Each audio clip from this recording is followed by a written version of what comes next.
welcome to the first ever episode of Liberty Politics, your go-to show for political news about the United States.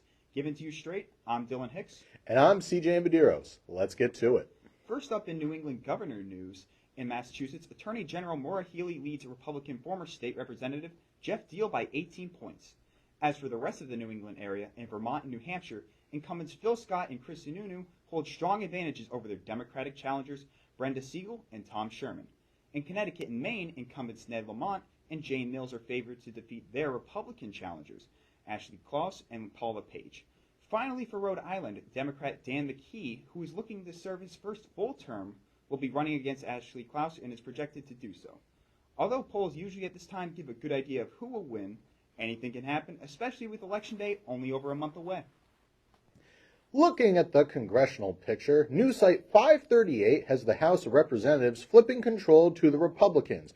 As it sits right now, their prediction shows a 70% chance of a Republican victory. The Senate, on the other hand, is much more complicated and harder to predict, especially with states like Pennsylvania, Georgia, Ohio, and Nevada locked in close races. Now, what about the governor nations across the United States?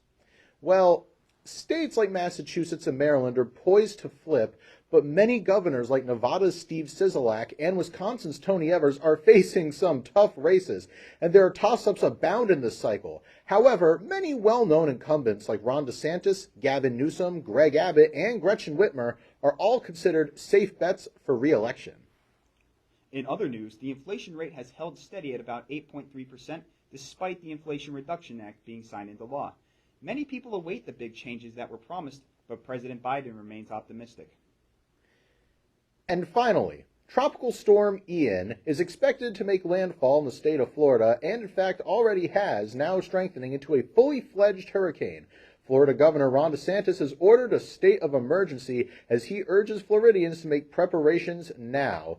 Speaking of preparations, the midterm elections are fast approaching, and if you want to vote, make sure you register before November if you haven't already.